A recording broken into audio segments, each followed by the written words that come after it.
muito boa tarde, tudo de bom para você? Está no ar, que alegria ter você conosco, junto com os nossos convidados tão queridos, que têm tantas histórias para nos contar e mais do que isso, histórias inspiradoras. Porque nós vamos falar com você sobre amor, sobre renascimento, sobre aquilo que você faz depois de uma dor. Nós não vamos falar para você apenas das perdas. Nós vamos mostrar para você que existe vida após elas. E nós vamos mostrar para você que muitas vezes nós não temos controle. Aliás, muitas vezes não. Nós nunca temos controle daquilo que vai acontecer, quanto mais quando se refere àquela pessoa que está ao nosso lado, aquela pessoa que a gente ama, uma pessoa que vai embora, que você não entende por quê. E muitas vezes nós vamos aprendendo ao longo da vida que não adianta buscarmos explicações para nada. Deus tem o controle de todas as coisas, independente da religião que você tenha. Existe algo que é muito importante, que move o mundo e que a falta disso tem feito com que as pessoas sofram cada vez mais, que é a fé. Através da fé, você muda a tua história e você pode mudar a vida de todo mundo que está ao teu redor e daqueles que nem te conhecem. Porque um livro, por exemplo, pode chegar num lugar que você não imaginava e que a tua voz jamais chegaria. Porque uma história triste que você conta na TV pode chegar ali na casa de alguém que vive a mesma situação que você e acha que não vai suportar. Porque muitas vezes você busca ajuda em todos os lugares e você não percebe que a ajuda começa dentro de você. Hoje nós vamos falar um pouquinho sobre estas perdas, sobre renascimento, como eu te falei, e sobre você vencer a despeito daquilo que você está vivendo agora. Aqui comigo hoje, na nossa mesa, está o Eduardo Saqueiro, que você vai conhecer um pouco mais. Já conhece muito, porque o rosto do Edu é muito familiar na televisão. Ele é um dos maquiadores mais importantes desse país. Acompanhou ao longo da vida Hebe Camargo, Gugu Liberato e tantos outros que você vai saber um pouco mais. Mas ele se perdeu dele mesmo. Porque às vezes a gente se perde. Acontece tanta coisa boa com a gente, você não sabe o que fazer com ela. E nestas perdas, houve um renascimento que você vai conhecer aqui. E o Edu não se transformou apenas num dos mais importantes maquiadores desse país, mas sim num canal de amor que faz com que você entenda que, a despeito daquilo que você viveu, você pode recomeçar do zero e vencer de novo, só que melhor, porque você já não vai errar mais no mesmo lugar. E daí eu tenho o Gilson aqui comigo também. Que daí você olha para a história do Gilson e fala, meu Deus, o que eu faria no lugar do Gilson? Eu não sei o que eu faria no lugar do Gilson. Eu, sinceramente, não sei o que eu faria se eu perdesse o meu filho, a mulher que eu amo, se eu tivesse uma menina de 12 anos para cuidar, se eu tivesse a vida inteira pela frente sem saber o que fazer com essa minha vida. Mas eu tenho Deus. E daí Deus vai te mostrando o caminho. E você, devagarinho, vai renascendo. E a Olga está aqui comigo, como sempre, porque a Olga nos ajuda nessa caminhada.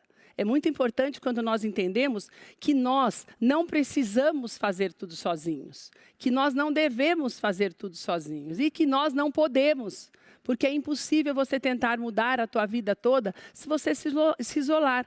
Porque quando você se isola, você pode criar um problema muito sério, que é o que tem feito com que muitas pessoas na solidão se fechem demais e tenham vontade de morrer. Por isso que o Setembro, que combate, que conscientiza contra o suicídio, fala muito mais de amor do que de morte. Porque fala da nossa visão para com as pessoas, que nós temos que aprender a estender a mão e ter um olhar mais atento para aqueles que no silêncio sofrem e a gente não entende. Muitas vezes as pessoas vão embora e a gente chora muito. A Sol tem convivido também com essa perda.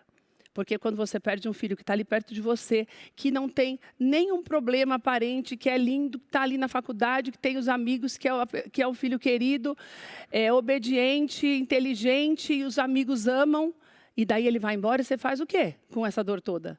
Você quase morre junto, mas não morre. Porque você se prende num amor que é muito maior que você. Então eu quero agradecer todos vocês que estão aqui hoje, porque vocês todos são exemplo para nós.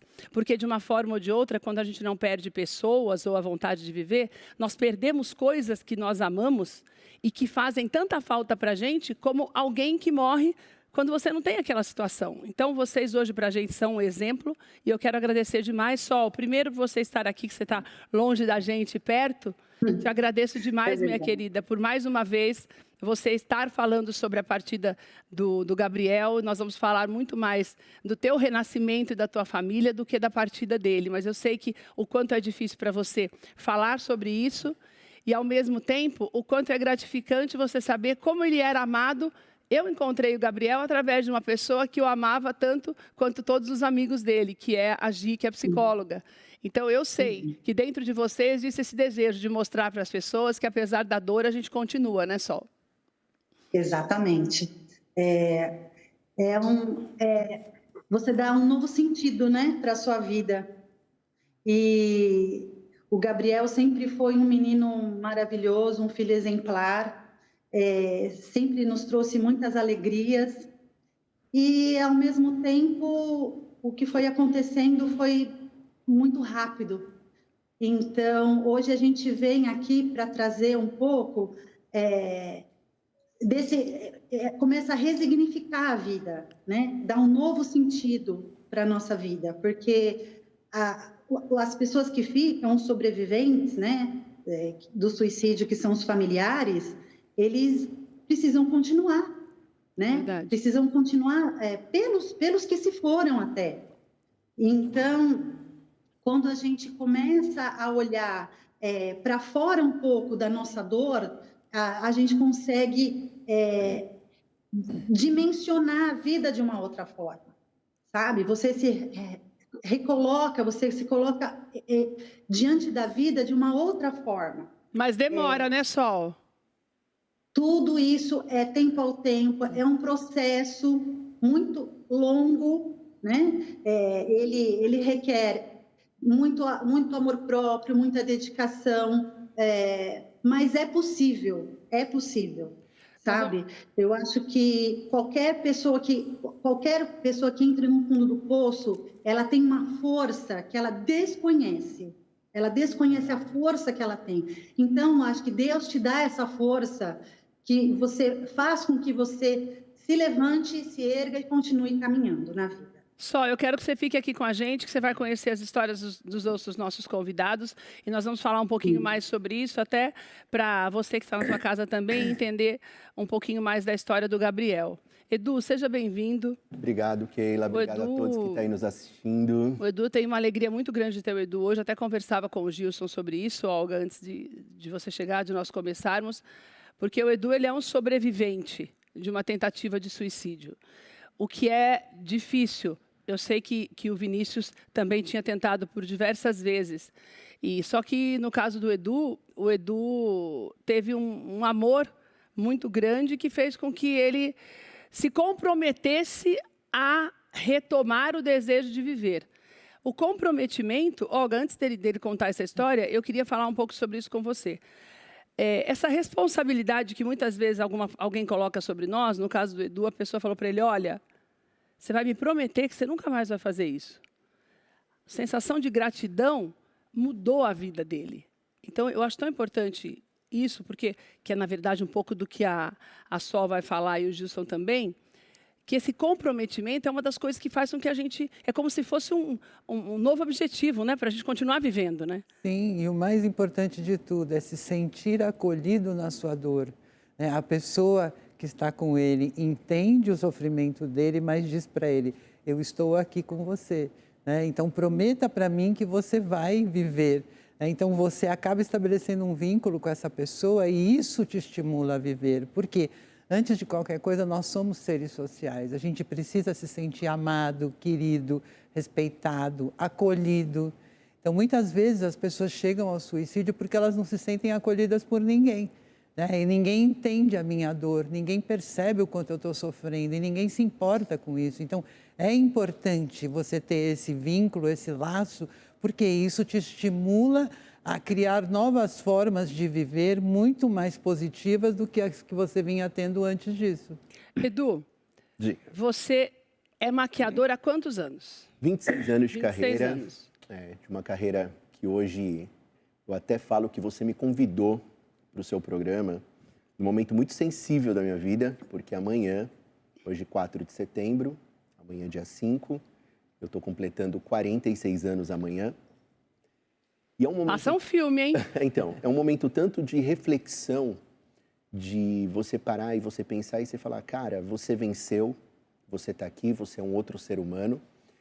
Como ela estava falando agora ali, a gente vai para o fundo do poço e quando você quer, você acha uma força maior para que você venha com tudo e que você possa se transformar, que você possa ser um ser humano melhor. E como ela estava falando também, essa coisa do acolhimento, do amor, que no meu caso, faltou muito isso na minha família.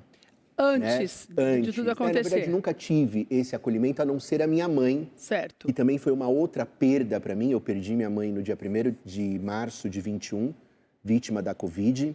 E para mim também veio uma outra dor aí, porque era a pessoa que me abraçava, era a pessoa que me beijava, era a pessoa que me dava aquele carinho que eu precisava. E quando você falou da pessoa que colocou a mão no meu peito, olhou para os meus olhos e falou assim: menininho, você vai me prometer uma coisa. Você vai me prometer que nunca mais você vai fazer isso. Porque naquele momento, a maior preocupação dela era assim: será que eu fiz bem? E estamos falando de Hebe Camargo. Nós estamos falando de Hebe Camargo. Por que eu já interrompi o Edu para falar de Hebe Camargo? Porque o Edu já tinha... Ah, mas tudo bem. Não, não é uma qualquer pessoa quando você busca a ascensão profissional na sua carreira. Daí você tem uma pessoa que você maquia todos os dias. E daí você... Eu vou te fazer essa pergunta antes de você contar essa história do Renascimento, porque eu fiquei com uma coisa que a Sol me falou durante a nossa conversa e o Gilson também, Olga. Porque no caso de Sol e do Gilson, os filhos se foram. Então, é claro que fica a pergunta, poxa, por que ele fez isso? Ele teve tanta oportunidade de sair das drogas, eu fiz tanta coisa para ele melhorar e ele não saiu. E a Sol, muito mais, que ele não tinha nenhum envolvimento com nada... Teoricamente, né, Sol, era um menino normal. Não tinha nada que fosse ser tão terrível assim, uma tristeza que fizesse o menino se matar. Daí você voltou. E qual que é a sensação? Por que a gente decide que, quando tem tudo, uma família estruturada, no seu caso não, mas você tinha essas pessoas que te amavam, que a Hebe era como uma família, estava há muito tempo ali. É a segunda mãe. Uma carreira que você gostava e tal. Qual é a sensação que faz com que a gente queira... perder a vida, sair desse mundo? Então, no meu caso, Keila, foi que eu sempre quis alcançar essa fama. Eu sempre quis ter fama. E quando eu me tornei maquiador, que eu entrei no SBT, eu era um menino. Eu tinha 17 para 18 anos. Tá. E quando eu comecei essa carreira, que eu comecei a ver qual caminho que eu poderia percorrer, eu falei assim, eu quero me tornar um maquiador celebrity. Ou seja... um maquiador... de gente famosa. De gente famosa. Certo. E você que está há tantos anos, né, nesse meio, você sabe como é que funciona isso. E eu, graças a Deus, eu tive muita sorte de alcançar o objetivo de trabalhar com as pessoas que eu almejei. Foram 10 anos com a Hebe Camargo, foram 14 anos com o Gugu. Então, por que a pessoa que tem tudo quer morrer? É onde eu vou te falar agora. Um menino pobre, que não tinha recursos, de repente ele se vê em Paris... de repente, ele se vê em Nova York, de repente, ele se vê na Itália, ele começa a ganhar dinheiro e ele quer entrar nesse mundo e ele acha que ele tem que ser o grande artista, ele quer estar nos meios das festas, ele quer estar no meio das drogas, tudo aquilo que você sabe que tem um lado da televisão que proporciona. E o proporciona, entendeu? Então, assim, eu achava que eu tinha que usar e ficar louco porque fulano de tal também estava usando e fala, não, imagina, se você não fizer, você não vai estar no meio de nós. Você não vai participar das festas. Entendi. Entendeu? Então, assim, mas aonde eu comecei a perceber mesmo, toda vez que eu voltava de uma viagem internacional, que eu chegava em Guarulhos e eu tinha que voltar para o meu bairro, eu sentia vergonha, eu não queria mais tomar café no copo de requeijão, porque eu tinha acabado de sair do Mandala Bay. Eu tinha acabado de sair do Four Seasons. Entendeu? Então, que não era a sua realidade. Não era a minha realidade. Tá. Eu trabalhava para um artista, mas eu não era um artista. Onde você já se vê um menino com 20 anos, 21 anos, eu tinha uma BMW, eu tinha uma Land Rover, mas eu não tinha onde morar. Essa ostentação. Então foi a frustração. Foi a frustração, exatamente. Então, assim... Então, chegou uma que, sei lá, eu me cobrava porque com 30 anos eu não tinha ainda a mansão com piscina que o Gugu tinha. Você entendeu aonde que tá? Entendi. Então, eu acho que essa frustração foi me levando a isso. E aí, chegou um dia que eu fui para uma festa, onde tinha muita gente famosa, e acabou se usando tudo que você possa imaginar, bebida, droga, tal, tudo. E aí, eu acho que foi um gatilho para chegar naquela hora. Eu falei, gente, acabou, eu não quero mais essa vida. Eu não quero mais essa vida, mas eu também... Essa vida, tipo, quero morrer. Essa vida eu quero morrer, mas assim, eu não quero mais essa vida de celebridade, mas eu também não podia sair assim de cena, Entendi. simplesmente parar, porque as pessoas iam falar, não deu certo. Se eu morresse, não. Se eu morresse, ia falar, olha, morreu. Você entendeu? Entendi. Era muito mais fácil eu aceitar porque eu morri do que falar assim, frustração, olha, não deu certo como maquiador. Entendi. Então, a vergonha, sempre preocupado com o que as pessoas iam achar, entendeu? Então, E daí você quase morreu mesmo, Não, né? naquele momento, foi-se tomado remédio, eu tomei muito remédio, fui encontrado, depois de grande...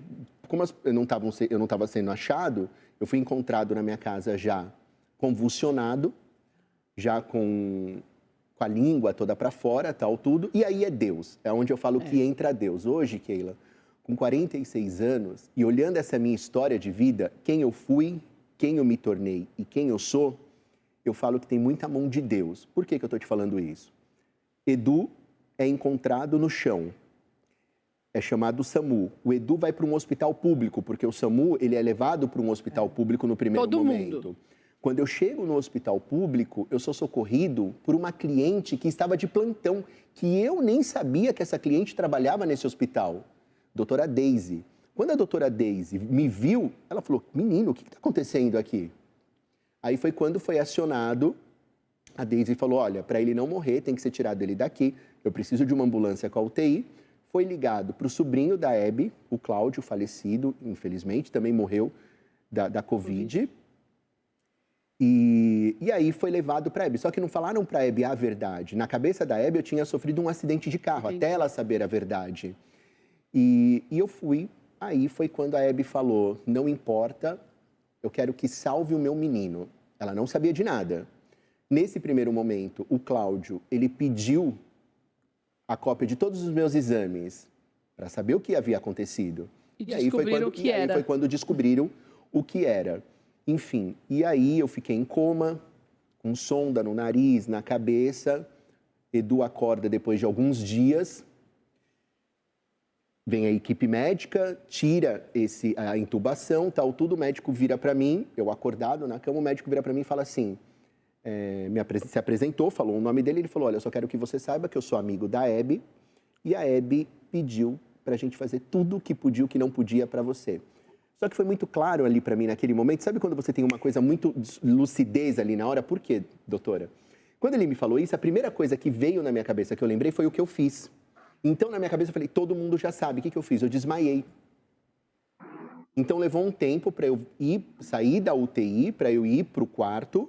Enfim, e quando eu fui para o quarto foi quando começou a luta. Porque, assim, eu fui para o fundo do poço. Imagina você, eu estava estendido numa cama, com a minha mãe orando na cabeça, assim, né, no pé da minha cama. 2 enfermeiras me davam banho. E aquilo foi me deixando muito mal. E o pior, que eu não deveria ter ficado mal, foi quando eu chamo a secretária da Hebe, a Alessandra, que toda vez que eu a encontro, eu abraço, eu agradeço a ela, porque ela teve uma grande participação para o Edu estar aqui hoje, prestes a completar 46 anos. E eu falei, Ale, eu preciso te fazer uma pergunta, porque eu estava numa suíte presidencial, eu estava tendo tudo do melhor. E aí foi quando eu perguntei para ela, eu falei, Ale, eu preciso saber quanto que está saindo desse hospital. Ela falou, Edu, não se preocupa, a Hebe pediu para não falar. Ale, pelo amor de Deus, Ale, pelo amor de Deus. E aí eu infernizei tanto ela, que ela pegou e falou. Quando ela falou o valor, gente... Nem isso é trabalhar a vida inteira. Não, aí eu falei assim, eu quero sair daqui agora. Não, mas você não pode sair, eu quero sair daqui agora. Bom, enfim, na primeira melhorada eu mandei chamar um médico, falei, doutor, eu quero sair daqui. Ele falou, você não pode sair daqui e se você for para sua casa, você tem que ter um home care. Eu falei para ele, não, mas eu tenho um home care. Porque a situação era grave, né? Eu tenho um home care, imagina, eu trabalho em televisão, sou bem influenciado, tal, tudo. E aí, eu tive que assinar um termo de responsabilidade. Mentira, eu não ia ter home care, eu não ia ter nada. Eu saí do hospital, quando eu cheguei em casa, a minha mãe passou a cuidar de mim. Em 30 dias eu estava de pé. Em 30 dias eu já era um outro ser humano. E você teve essa consciência. Eu tive essa consciência de falar, primeiro, do que eu fiz. Claro. Primeiro, de toda a minha história que tinha para trás disso. E eu falei, e minha mãe também fez eu prometer para ela. E mais engraçado, só para falar muito rápido, até chegar nessa promessa da Hebe, e daí teve um dia que eu estava internado, o hospital todo murmurinho. aonde foi descoberto que Hebe estava no hospital. Ela tinha ido me visitar. E quando a Hebe bateu na porta para entrar, quando eu vi a Hebe, eu comecei a chorar. Eu pedi para ela sair do quarto. Eu não queria que ela me visse naquele estado. E ela entrou. Ela entrou, sentou, conversou comigo, pegou a mão dela, com a unha pintada de vermelho, me trouxe no peito e começou a perguntar: Duzinho, quando começou isso? Porque eu nunca deixei ninguém perceber. Né? Por mais que eu fazia tudo isso, nos meus compromissos, eu estava intacto. E aí ela perguntou: quando foi que você começou a fazer isso? Aí ela começou a falar de artistas que ela já tinha ajudado e ela falou: e com você não vai ser diferente. Só que aí ela, olhando nos meus olhos, ela falou: você vai me prometer que nunca mais. Então eu tive que prometer para a Hebe, eu tive que prometer para minha mãe, mas acima de tudo prometer para mim. E numa conversa com você, que eu sou uma pessoa que eu presto muita atenção e depois eu fico, você perguntou assim para mim: mas e aí? E depois disso, você realmente não usou? E eu virei para você e falei: não é a questão de não ter usado, porque eu tive todas as outras oportunidades para usar. O que aconteceu que comigo foi tão traumático, foi tudo tão assim, que eu peguei e falei assim: se isso me acontecer de novo, eu não tenho Hebe. Eu não tenho Hebe mais. Entendeu? Então, assim, os traumas fizeram com que eu não chegasse mais. Porque talvez, se não tivesse tido esse trauma, se eu tivesse só ter passado mal, eu ia querer continuar nessa festa, eu ia querer continuar. Tanto é que quando eu converso com as pessoas mais íntimas, e eu falei isso pra você hoje, eu não tenho problema de falar, a minha maior farra, Keila, que foi um final de semana, eu gastei 12 mil reais. Poderia ter morrido, né? Poderia ter morrido. E você viu isso tão perto de você, né, Gilson? Você ligou a TV agora, hoje eu estou recebendo convidados muito especiais para falar de um assunto que é muito pertinente neste mês de setembro. A Solange está com a gente pelo Skype, ela perdeu o Gabriel, filho dela, há 7 anos, com 19 anos de idade. O Gilson perdeu o Vinícius aos 23 anos no ano passado, faz pouco mais de um ano, foi no dia 19 de julho. E eu deixei que o Edu falasse um pouco mais sobre isso, porque o Edu sobreviveu e se conscientizou disso. E eu acho muito importante que a gente entenda que, que às vezes depende... Eu acho que não é nem às vezes, a Olga vai falar mais sobre isso, mas por mais que se faça, depende muito da pessoa, né, Vini? O Gilson, você viu isso com o Vinícius, né? Com meu filho... Uma luta da vida, né? Meu filho, dia a dia, como eu estava falando com o Edu ali, ele começou com 15 anos a usar maconha, ficou um tempo. Quando eu descobri mesmo assim, que ele estava usando, ele estava já com 17 anos.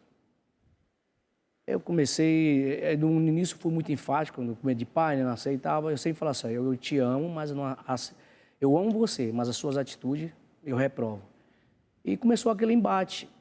Meu filho era um filho maravilhoso, um menino, aquele menino que saía para a rua, mas automaticamente estava em casa. Ele é grudado na mãe.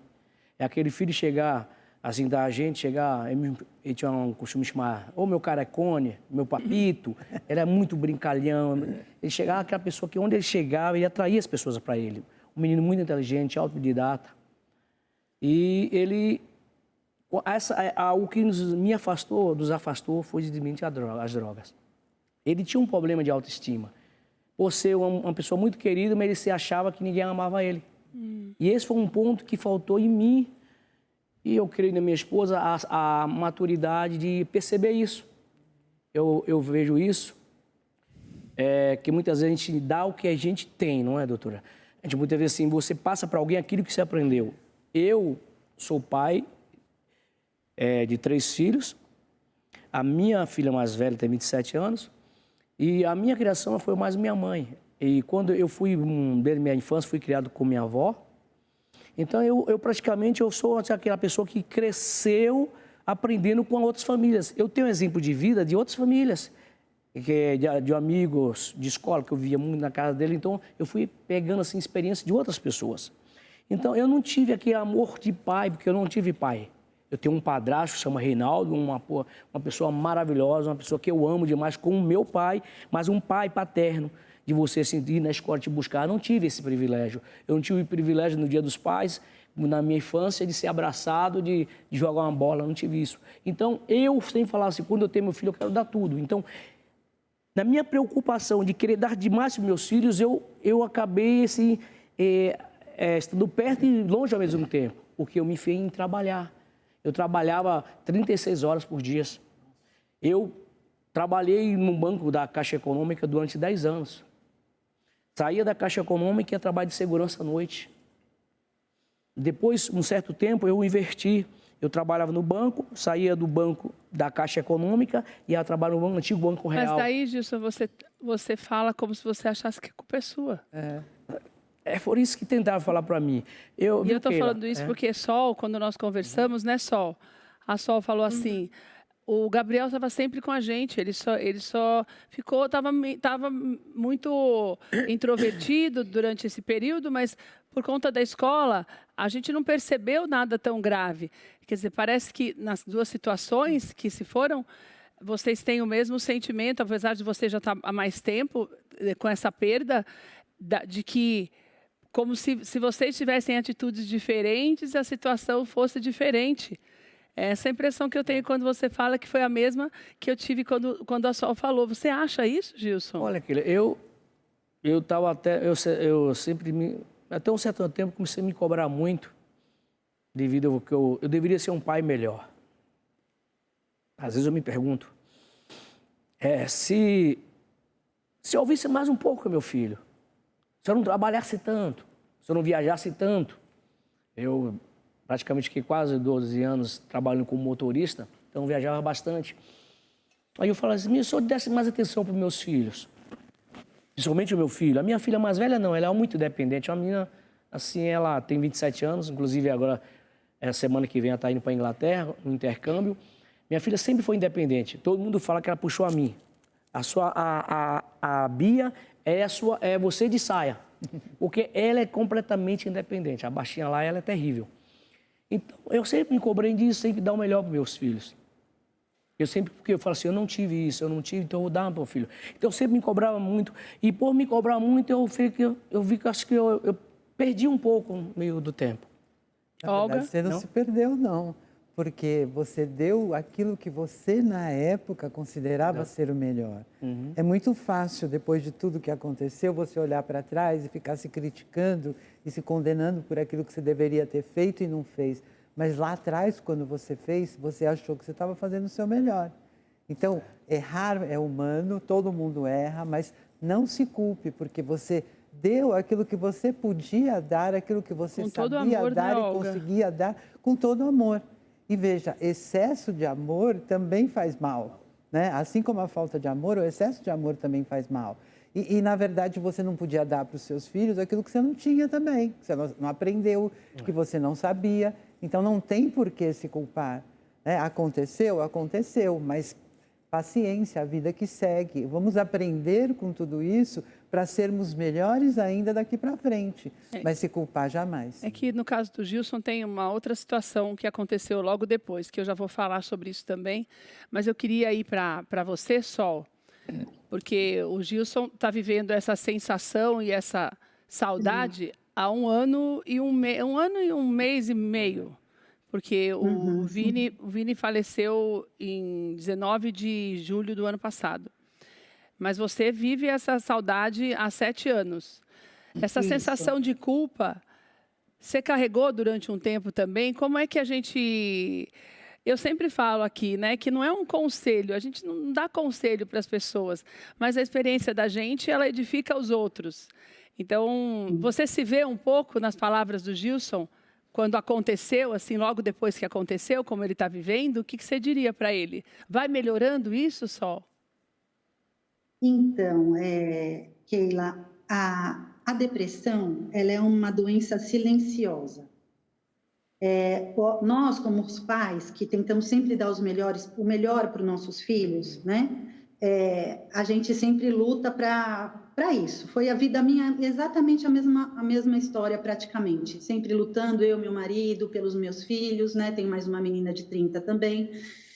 Enfim, tudo isso a gente traz. Depois que um filho parte desta forma, a primeira coisa que vem é a culpa. A culpa é a primeira sensação de nós não termos feito tudo que a gente achava que poderia ter feito, né? Porque, na verdade, nós fizemos o melhor que nós podíamos no momento, né? É isso que a gente tem que ter consciência. O si é uma coisa que vem depois. Se eu tivesse feito isso, se eu tivesse feito aquilo, será que seria diferente? Então, assim, nós não temos essas respostas, não temos. Por mais que eu já perguntei a Deus, a única coisa que eu pergunto a Deus é qual é a lição que eu devo ter daqui para frente na minha vida? O que eu tenho que melhorar? O que eu tenho que aprender com tudo isso? Porque essas questões não têm resposta. Elas não têm resposta. E, ao mesmo tempo, tudo isso acaba fazendo com que a gente não consiga viver. Você se afunda num pensamento de você fica buscando, perde, né? Você fica buscando respostas numa coisa que não tem como saber de jeito nenhum, né? E você sabe Uma coisa que eu fiz por muito tempo, depois de todas essas sensações que ele passou, esse processo do luto e tudo mais, ainda ele está passando, isso demora anos praticamente, não é de um dia para a noite, é dia após dia. Perdão, se perdoar. Eu me perdoo como pai dele, e eu perdoo meu filho pelo ato. Ao mesmo tempo, meu filho, eu estou aqui seguindo o meu caminho por você, por nós, pela nossa família. Vou continuar, né? Porque são questões que a gente não tem como responder. Tem como responder. Então, a gente precisa conseguir, sabe, aos pouquinhos lidar com isso, né? Pode falar, Du. E você sabe, Keninha, ouvindo o Gilson no papel de pai, a Sol no papel de mãe, você imagina a minha mãe. Eu sou filho de criação. Minha mãe me pegou para criar com 4 meses de gestação. A pessoa que estava grávida, ela ia abortar. Olha minha mãe só. foi lá e falou para ela, eu quero a criança, independente do sexo. Só que minha mãe pegou essa criança sem o consentimento do meu pai. Então, eu e o meu pai já é falecido há mais de 20 anos, eu nunca tive uma relação com meu pai, porque meu pai sempre culpou minha mãe por isso. Então, você imagina quando aconteceu isso, ela ter que ouvir o meu pai falando para ela, tá vendo? Quem que mandou você pegar para criar? Olha aí o que virou, olha aí o que aconteceu. Venho de um irmão homofóbico, então assim, que eu não tenho uma relação. Então, ali naquele primeiro momento, tá? Eu sempre quis mostrar que eu poderia ser o melhor, que eu podia, que eu conseguia sabe, e poder oferecer o melhor para minha mãe. E vendo hoje eles perguntando sobre essa cobrança, por isso que eu tô falando isso para você, e quando aconteceu isso, a minha mãe virou para mim e ela falou assim, aonde eu errei? O que aconteceu? Por quê? Eu entrei na televisão, comecei a ganhar dinheiro, então a minha mãe, a partir dali, ela só via o que eu podia proporcionar. Não, e ela pensou, poxa, ele está realizando o sonho dele, né? Além da realização do sonho, ela não perguntou se ali em algum momento eu estava feliz, se aquilo me fazia bem. Mas é porque eu acho que, na verdade, não sei os pais, eu não tenho filhos, mas os pais que me corrijam. Se você está realizando um sonho, acho que automaticamente o seu pai, né, Sol, a sua mãe, você imagina o quê? Que está tudo bem, né? Quando ela viu aquela cena horrorosa... Daí ela não entendeu nada, meu Deus, o que está acontecendo? Aí ela começou, aí ela não se perdoou. Ela não se perdoava porque ela falava assim, aonde eu errei? Olha o que aconteceu, olha onde você foi parar, e daí olha o que você respondeu para ela? Não, naquele momento eu falava, mãe, tá tudo certo, não entendeu? Foi você que errou? Não, e eu falei para ela, você foi a... E eu tive essa oportunidade de falar muitas vezes isso para minha mãe, e falar assim, você foi a melhor mãe do mundo.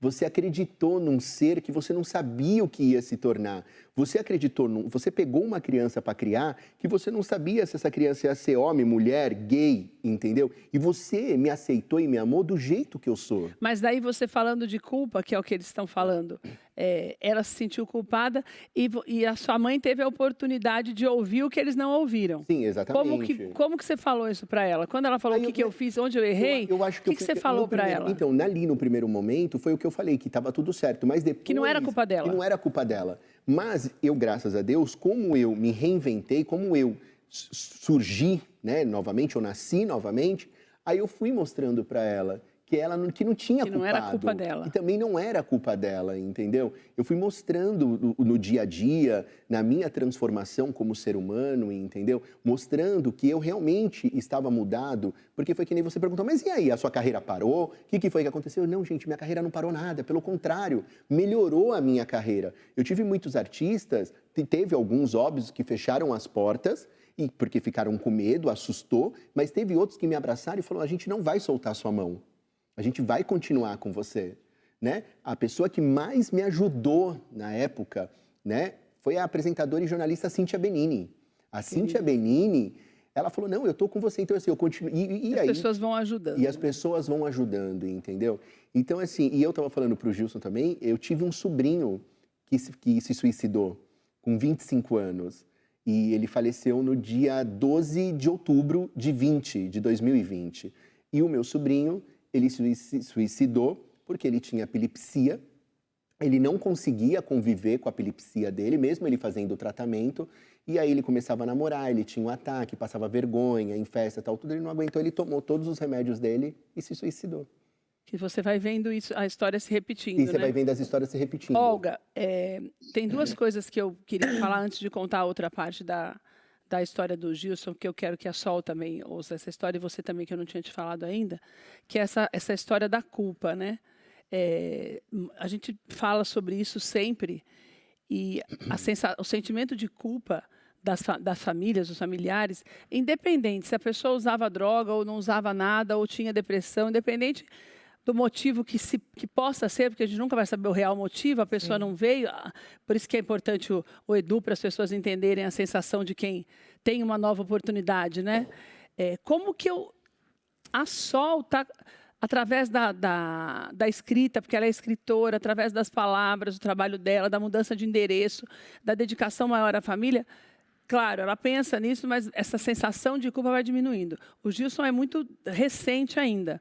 Mas por que a gente se sente culpado por uma atitude que não vem da gente, né? Que vem de uma outra pessoa?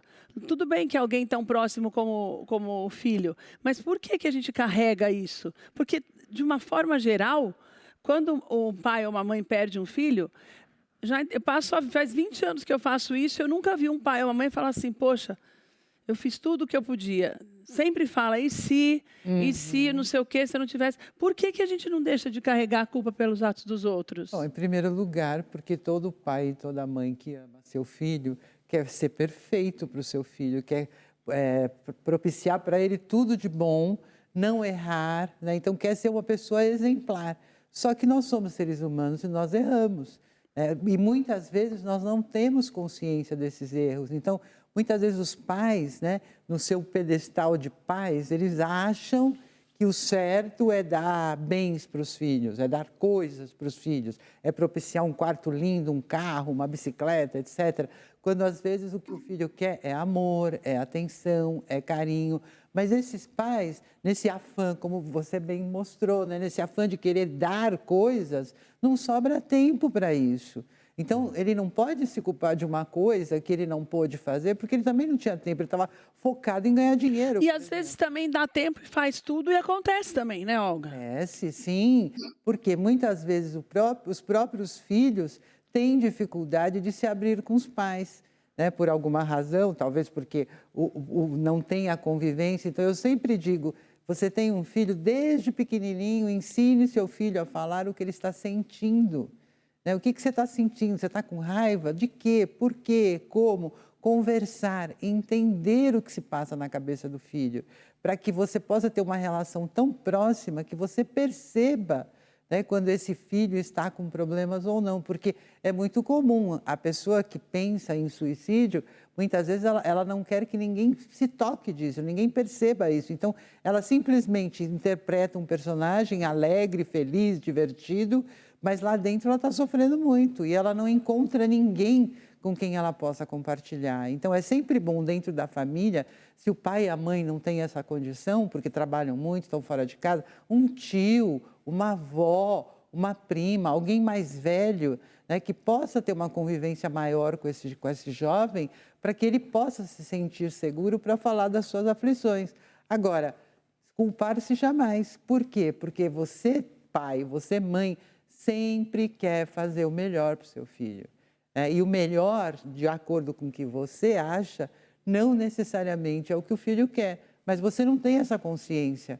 Enquanto você está ali no dia a dia, da correria do dia a dia, muitas vezes você não tem essa consciência do que seu filho realmente necessita. E eu acho também, né, Sol, que na verdade ninguém imagina que se você tem uma vida estruturada como vocês tinham, e mesmo você, Gilson, apesar dele usar drogas, vocês tinham esse ambiente familiar muito, muito latente. Acho que a gente não imagina que a pessoa vai ter coragem para tanto, né, Sol? Ah, tá Exato. triste, tudo bem, mas eu acho que não... Hoje, talvez, que está se falando muito mais do que 7 anos atrás, e a gente fica batendo até esses dias, eu ouvi alguém falando, não se deveria falar isso na televisão. Nós vamos falar onde, gente? A gente tem que falar. As pessoas estão morrendo, como é que você não vai falar? Como é que você não vai orientar o pai e a mãe de estar mais atento e de ver o que as crianças e os adolescentes estão fazendo de uma forma cada vez, né, com cada vez mais frequência? Você acha isso, que na verdade, a gente não imagina? E por causa disso acaba não procurando tanto ajudar, porque acha que não é uma coisa para se preocupar tanto, Sol? Então, a gente, às vezes, é imperceptível, né?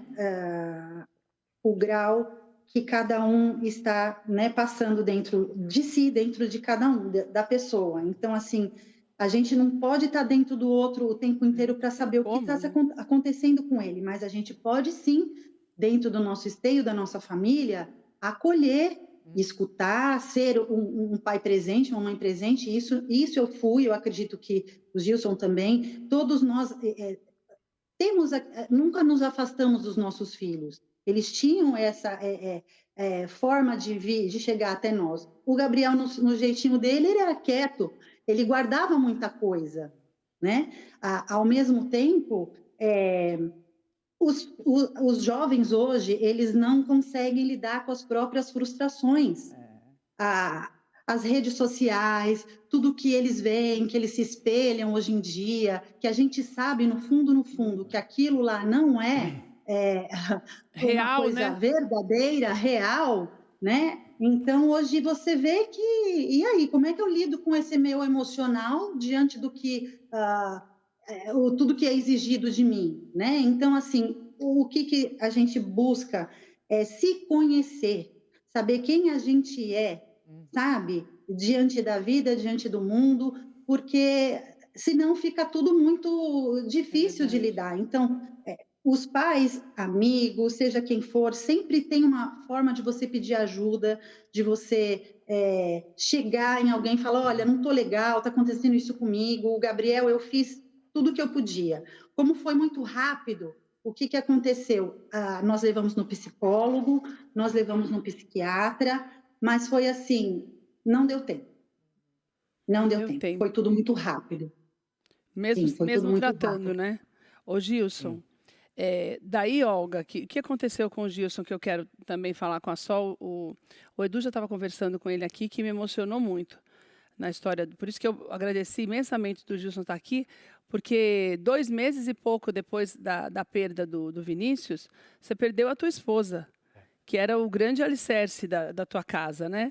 Ela descobriu um câncer já no estágio avançado, que tem muito a ver com tudo que vocês passaram lutando pela vida do Vinícius, né?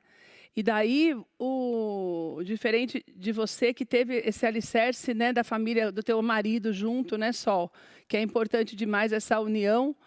Num momento como esse, que você perde teu único menino, que ele tinha só o Vini, que era um companheiro, porque apesar de todo o problema com as drogas, ele era um companheirão. Legal. Daí a tua esposa foi embora e eu fiquei pensando assim, meu Deus do céu, como é que tem algumas dores assim que a gente não consegue mensurar e a gente não sabe nem como é que fala.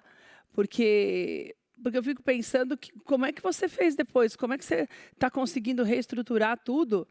Porque não faz nem um ano que ela morreu, né? Vai fazer um ano agora, em outubro. E você tem uma menina de 12 anos que depende ali de você, né? Keila, o que acontece? Quando Vinícius, enterrou o Vinícius, falando até o Edu, ela não estava passando bem. E ela estava em um tratamento de mioma, de cisto. Aí, faleceu no dia 19 de julho, foi no dia 25 de julho, ela retornou ao médico. Aí a médica olhou os exames e falou, Regiane, o mioma seu útero está limpinho, está ok, mas eu vou te pedir mais uns exames, que transvaginal, todos os exames que as mulheres fazem, e um ressonância abdominal, para estar vendo tudo ok, ficar tudo okay. bem. Quando ela fez esse ressonância abdominal, constou umas manchas. Aí a doutora falou, olha, gente, tá ok, mas tem uma pequena mancha, como se fosse um cisto d'água. Foi cisto d'água no intestino? Aí ficou meio, acendeu o sinal, né? Aí pediu colonoscopia, endoscopia. Aí quando fez esses outros exames, acusou pequenos nódulos dentro na região pélvica. Aí começou o nosso dilema. Aqui, Em 2 meses ela morreu. Em 2 meses ela morreu. Quanto tempo vocês tinham juntos, Gilson? Nós estamos 27 anos juntos. 27 anos. E assim, o meu filho, por toda a situação que vinha, num parceirão de viagem, eu até mandei umas fotos, uns vídeos, a gente viajando. A gente mostrou as fotos de vocês. Então, um excelente menino, um excelente motorista, cara. Não tenho vergonha de dizer, dirigia melhor do que eu. Eu tava um caminhãozão de 12 metros e manobrava um caminhão que eu dava 2 voltas, e de uma só estacionava o carro. E quando começou essa situação toda, eu já estava próximo dos meus filhos, menos de 20 dias. Aí recebe aquela notícia, câncer. Um possível câncer. Um cisto. Mas cisto no intestino, aí começou.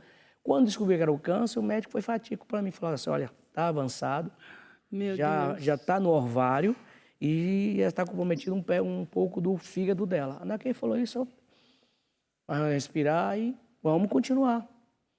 E quando veio mesmo as notícias, eu te falo para você, todo esse tempo eu me senti, foi Deus que não me deu assim uma certa frieza, sei lá. Eu consegui passar todo esse processo, desde a morte do meu filho, a morte da minha esposa, enterrar, parece que eu estava anestesiado. Eu confesso a vocês que depois disso, quando eu estava no meu quarto, olhava para casa, hoje eu olho as fotos, de tudo que mais me faz, sinto saudade dela, é quando eu volto do serviço. Por quê? Amor, você está vindo? Estou preparando o seu almoço. Cara, todos os dias eu posso dizer para vocês, demonstro assim, sempre para os amigos, força, mas... E hoje, assim, de fato, Deus está hoje aqui, de uma certa forma, foram os amigos. Deus me colocou pessoas certas, um momento para me abraçar. Mas eu te falo, todos os dias, quando eu deito e levanto, eu sempre pergunto para Deus, por que você fez isso comigo?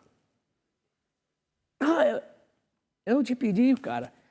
Eu com Deus, eu dou uma conversa com Deus bem ampla. Eu falei, cara, Deus, eu te falei, me levasse, mas não levasse ela. Porque, viu, doutora, eu via sempre que, quando minha esposa quando ela enterrou, voltou, todo mundo foi para suas casas.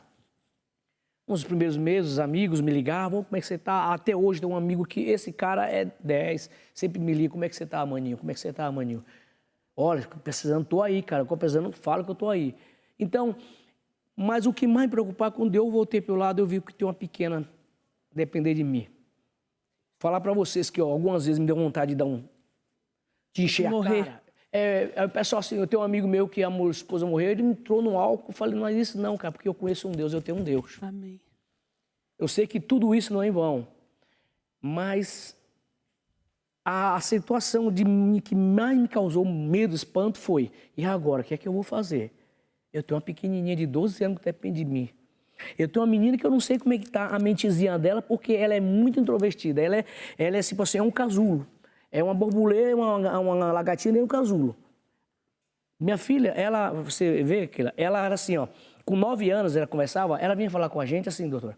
Ela fazia a historinha, montava a historinha e falava, papai, a Lili tá triste. Era uma vez uma menininha e tinha uma... Aí ela começava a contar a história nos quadrinhos. Cara, você vê lá, o quarto dela é todo cheio de desenho. Ela é uma excelente desenhista. Ela gosta dessa coisa do mangá. E ela acaba sendo também uma... que eu acho, a Sol hoje tem filhas e tem netos. Uhum. Eu acho que são essas pessoas que vão dando força para a gente continuar. Uma Hebe que deu força para o Edu não cair de novo, e a mãe dele ali. A tua filha, que você sabe que depende de você. E a Sol, que tinha o marido e tinha filha também, e agora tem neta. Quer dizer, vão surgindo... Não é que nem que vão surgindo. Nós precisamos ir encontrando de novo motivações novas para não cair. Né, Sol?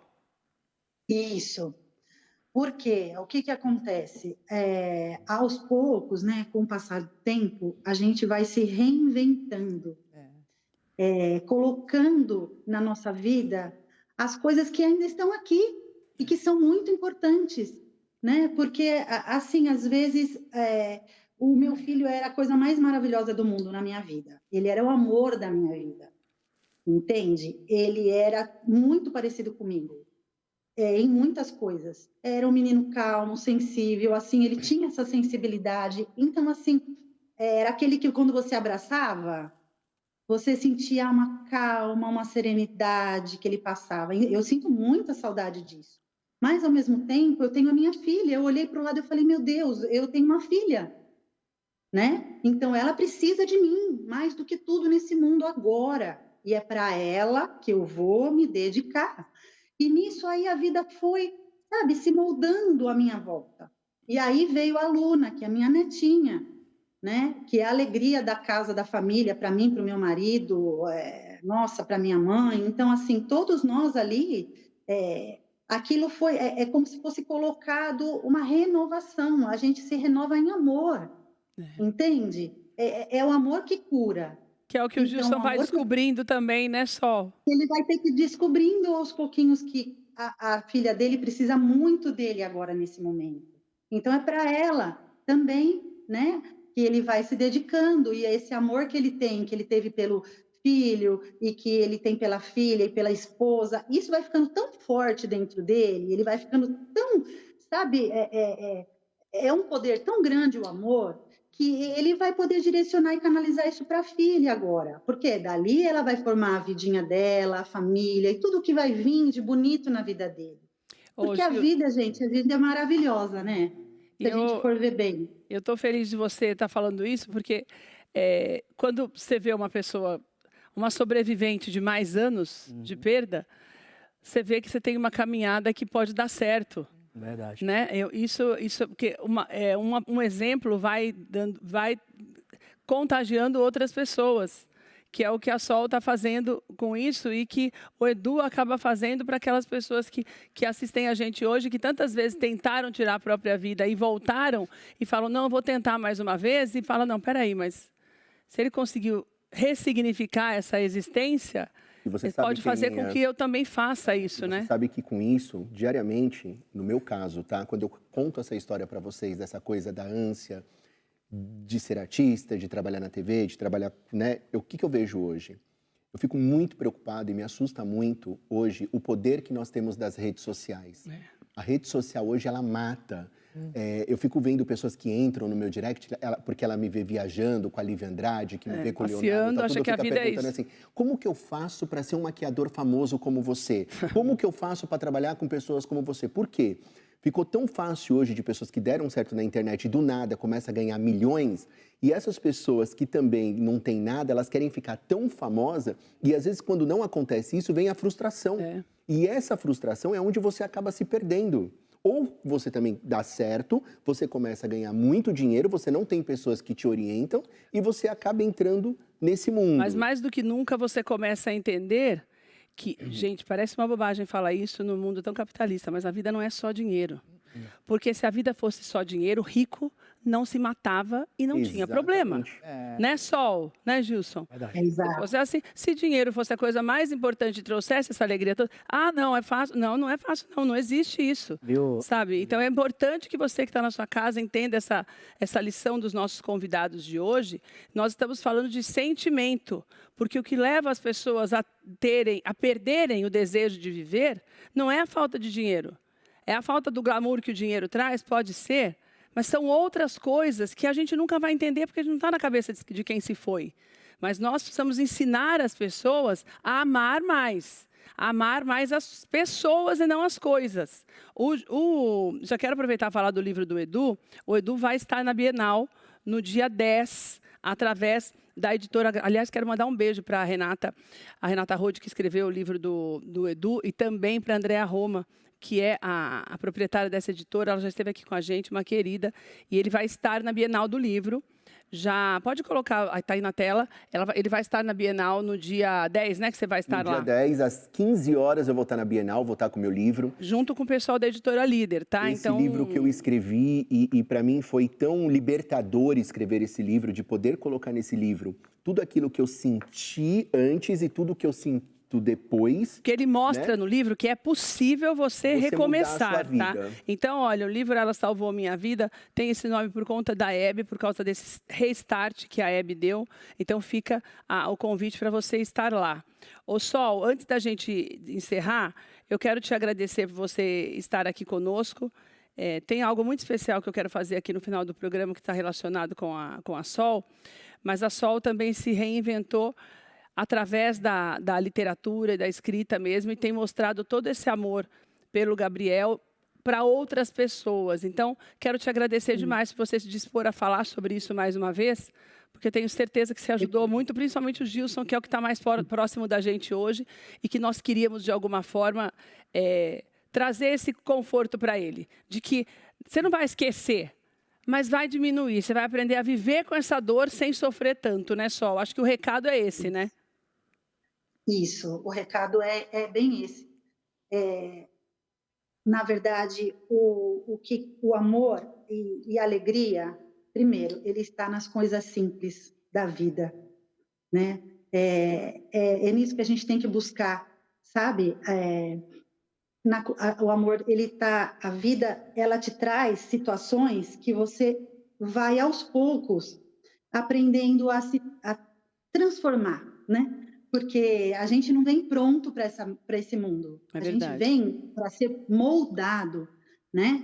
Então, eu acredito que tudo que nós passamos não foi à toa.